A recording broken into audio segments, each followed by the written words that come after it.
Alright, I am back with another Destiny video, and today's going to be a little bit different. I'm going to have to be on the quieter side because my wife just got in from a night shift, and she is sleeping in the wall opposite from my camera here, so even though she's got, the sound machine on and stuff, I don't want to be too loud here, so if I'm a little more subdued this time, that is why. And that might be the case for the rest of the week here, because it's a whole lot of night shifts incoming. I wanted to talk about the Master Presage quest, Presage, I think it's Presage, that went live yesterday, sooner than anyone thought, really. I think that Bungie has realized that people don't like kind of waiting and checking in every single week to see when things like Hawkmoon random rolls are going to go live, so they did random rolls immediately, and now they have the master version of the quest for the Catalyst that is up already. This was kind of a very weird experience. I want to talk about both the quest, but then the Catalyst itself, because I did manage to get it and complete it.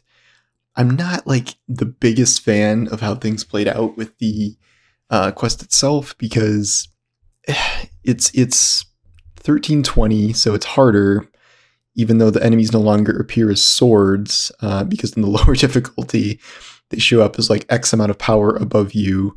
But they are tankier, it is harder, they hit harder. It's kind of Nightfall rules where there's match game and just there's way more orange bar enemies, and it's, everything just has more health. So it is harder, technically. The weirdest thing about it is that one of the modifiers is champion mob, which is supposedly a modifier that has, more champions than normal in the mode. So when we heard there was a master mode in the first place, I was like, okay, is Bungie going to develop Scorn champions just for this activity? The answer is no. And despite this modifier, there are no Scorn champions in the entire master mode at all. It's just tankier versions of the existing ones. So the first time I ran it, I was like probably running a suboptimal loadout because I was spec'd for like all types of champions because I didn't know it was coming. And it turns out nothing was coming. So that was kind of completely pointless. I don't really know what the deal is with that, whether that's an error and that modifier shouldn't have been there at all. In some instances that this mode is easier because they took out all the darkness zones, and the way they made it harder, of course, is a timer.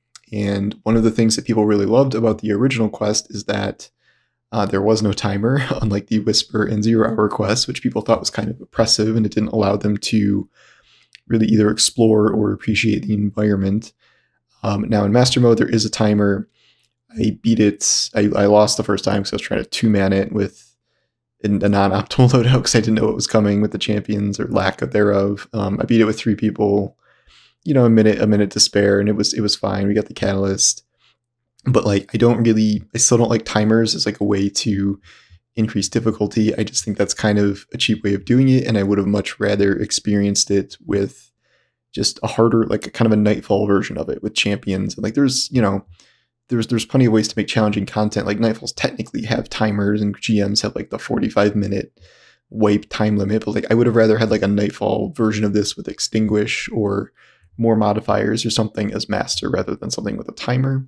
It didn't really allow me to experience all the new voice lines fully. And that is one part I really did like, that they added a whole bunch of They rewrote the entire quest, essentially. It's an entirely new conversation between Keitel and Osiris. I think there were a few new scannables, too, and you could get a little bit more lore from the ship. Keitel is really indicating that Callus is, like, hiding on the ship somewhere or buried in the ship somewhere, and we're trying to, like, find him and pull him out. Osiris says we're there to find a dead ghost. In my first failed run, I did go find the ghost, which we found in week 1, but we couldn't pick it up. Now you can pick it up, and it's a very chilling voice clip of what seems to be the Guardian executing his own ghost, which is really messed up.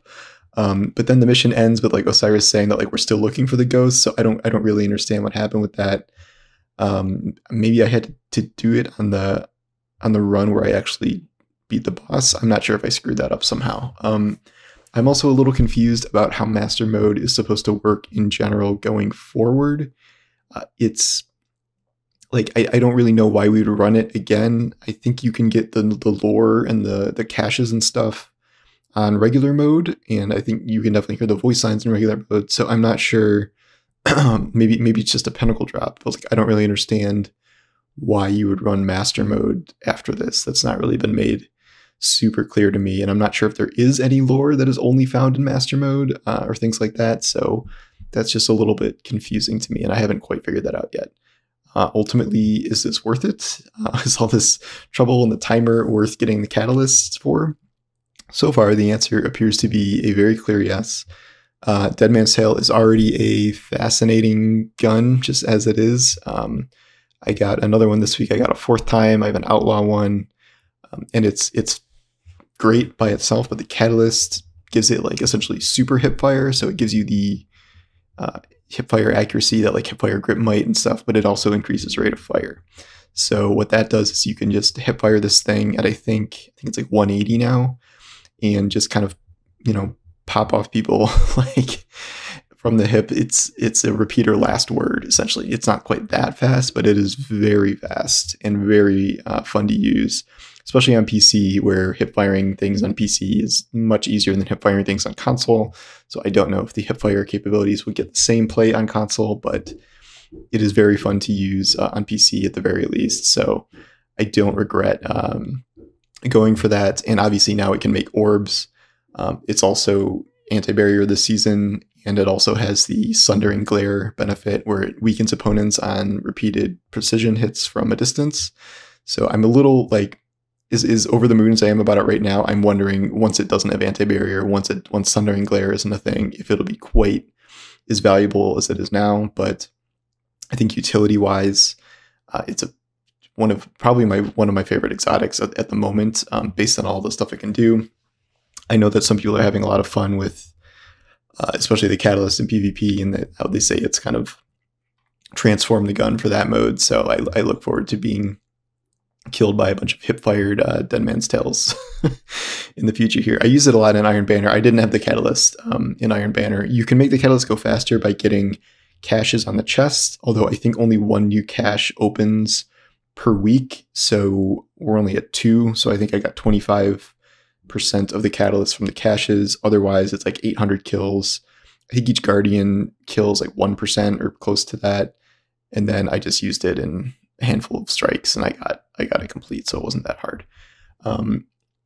It's very fun. I always love weapon catalysts. I think everything needs weapon catalysts, and as much as I enjoy new weapons kind of launching with catalysts, I still wish we could catch up on some of the old ones, as that has not happened yet, even though I know we're getting at least one by the end of the season, but I won't go into that now.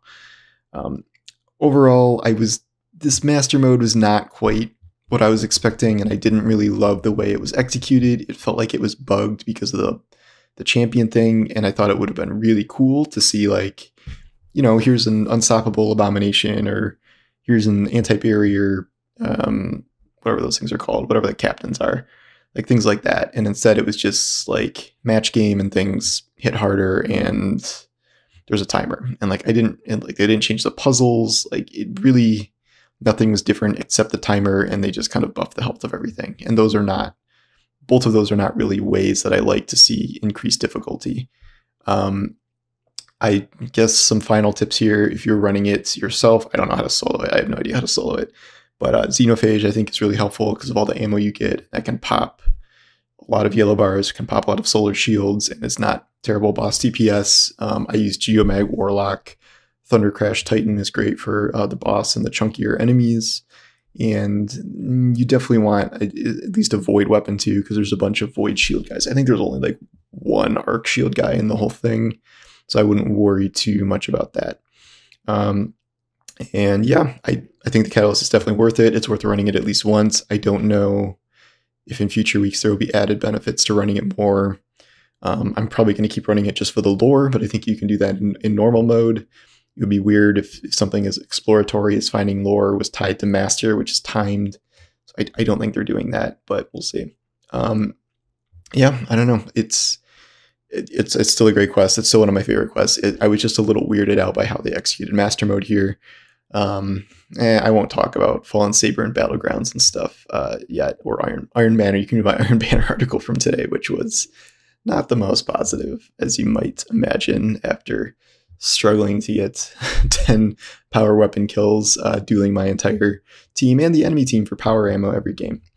But that's a whole other story. So yeah, sorry for the weird volume this time around. I'm just really trying to not wake up my wife, and Evie's sleeping with her in the bed, so she's not here for a cameo, so sorry. We'll see how this goes throughout the course of the week. Maybe I'll pick a different recording time, I'm not sure. But for now, thanks for watching, and I'll see you guys next time.